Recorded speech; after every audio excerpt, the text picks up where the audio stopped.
نحمده ونصلي على رسوله الكريم بسم الله الرحمن الرحیم۔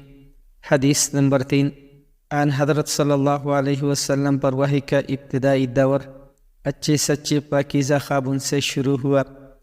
اب صلی اللہ علیہ وسلم خواب میں جو کچھ دیکھتے وہ صبح کی روشنی کی طرح صحیح اور سچا ثابت ہوتا۔ پھر من جانب قدرت اب تنہائی پسند ہو گئی اور اب صلی اللہ علیہ وسلم نے غار حرا میں خلوت نشینی اختیار فرمائی اور کئی دن اور رات وہاں مسلسل عبادت اور یاد الہی و ذکر و فکر میں مشغول رہتے، جب تک گھر آنے کو دل نہ چاہتا تو شاہ ہمراہ لیے ہوئے وہاں رہتے۔ تو شاہ ختم ہونے پر ہی اہلیہ محترمہ حضرت خدیجہ رضی اللہ تعالیٰ عنہ کے پاس تشریف لاتے اور کچھ توشہ ہمراہ لے کر پھر وہاں جا کر خلوت گزین ہو جاتے۔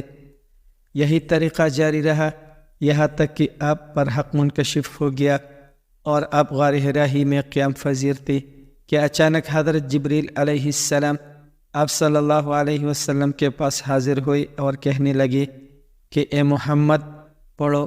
آپ صلی اللہ علیہ وسلم فرماتے ہیں کہ میں نے کہا کہ میں پڑھنا نہیں جانتا۔ آپ صلی اللہ علیہ وسلم فرماتے ہیں کہ فرشتے نے مجھے پکڑ کر اتنے زور سے بھینچا کہ میری طاقت جواب دے گئی، پھر مجھے چھوڑ کر کہا کہ پڑھو۔ میں نے پھر وہی جواب دیا کہ میں پڑھا ہوا نہیں ہوں۔ اس فرشتے نے مجھ کو نہایت ہی زور سے بھینچا کہ مجھ کو سخت تکلیف ہوئی، پھر اس نے کہا کہ پڑھ۔ میں نے کہا کہ میں پڑھا ہوا نہیں ہوں۔ فرشتے نے تیسری بار مجھ کو پکڑا اور تیسری مرتبہ پھر مجھ کو بھینچا، پھر مجھے چھوڑ دیا اور کہنے لگا کہ پڑھو اپنے رب کے نام کی مدد سے جس نے پیدا کیا اور انسان کو خون کی پٹکی سے بنایا۔ پڑھو اور آپ کا رب بہت ہی مہربانیاں کرنے والا ہے۔ بس یہی آیت آپ حضرت جبریل علیہ السلام سے سن کر اس حال میں غار حرا سے واپس ہوئی کہ آپ کا دل اس انوکھے واقعے سے کام رہا تھا۔ آپ حضرت خدیجہ کے ہاں تشریف لائے اور فرمایا کہ مجھے کمبل اڑا دو، مجھے کمبل اڑا دو۔ لوگوں نے آپ کو کمبل اڑا دیا۔ جب آپ کا ڈر جاتا رہا تو آپ صلی اللہ علیہ وسلم نے اپنی زوجہ محترمہ حضرت خدیجہ رضی اللہ تعالیٰ عنہ کو تفصیل کے ساتھ یہ واقعہ سنایا اور فرمانے لگے کہ مجھ کو اب اپنی جان کا خوف ہو گیا ہے۔ آپ صلی اللہ علیہ وسلم کی اہلیہ محترمہ حضرت خدیجہ رضی اللہ تعالیٰ عنہ نے آپ کی حوصلہ افزائی کی اور کہا کہ آپ کا خیال صحیح نہیں ہے، خدا کی قسم آپ کو اللہ کبھی رسوا نہیں کرے گا۔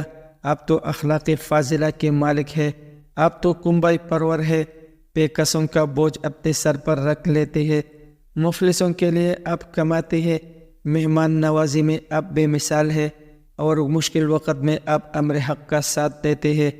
ایسے اوصاف حسنہ والا انسان یوں بے وقت ذلت بخاری کی موت نہیں پا سکتا۔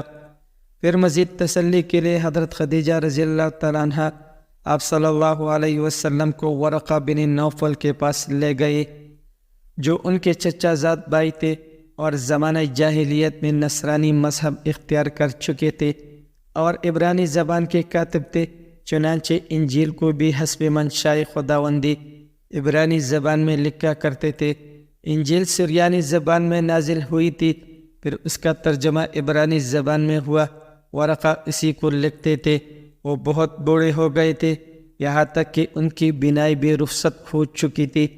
حضرت خدیجہ رضی اللہ تعالیٰ عنہ نے ان کے سامنے آپ صلی اللہ علیہ وسلم کے حالات بیان کیے اور کہا کہ اے چچا زاد بھائی، اپنے بھتیجے محمد صلی اللہ علیہ وسلم کی زبانی ذرا ان کی کیفیت سے سن لیجئے۔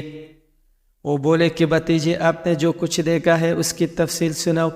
چنانچہ آپ صلی اللہ علیہ وسلم نے از اول تا آخر پورا واقعہ سنایا، جسے سن کر ورقہ بھی اختیار ہو کر بول اٹھے کہ یہ تو وہی ناموس معزز رازدان فرشتہ ہے جسے اللہ تعالیٰ نے حضرت موسیٰ علیہ السلام پر وحی دے کر بھیجا تھا۔ کاش میں آپ کے اس عہد نبوت کے شروع ہونے پر جوان عمر ہوتا، کاش میں اس وقت تک زندہ رہتا جبکہ آپ کے قوم آپ کو اس شہر سے نکال دے گی۔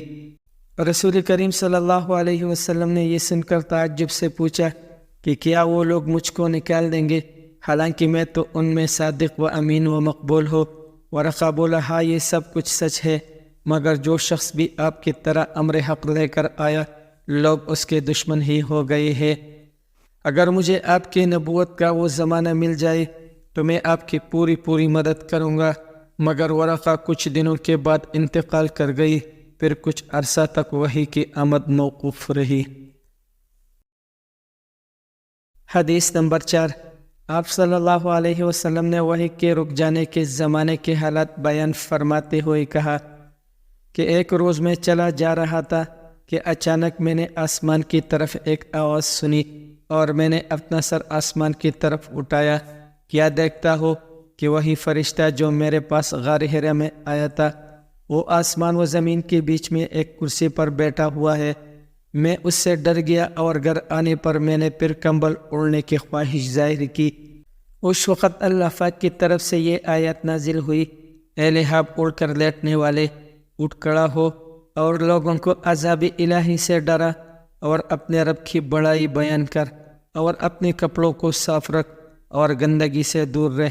اس کے بعد وہی تیزی کے ساتھ پے در پہ آنے لگی۔ اس حدیث کو یحییٰ بن بکیر کے علاوہ لیث بن سعد سے عبداللہ بن یوسف اور ابو صالح نے بھی روایت کیا ہے، اور عقیل کے علاوہ زہری سے ہلال بن رواد نے بھی روایت کیا ہے۔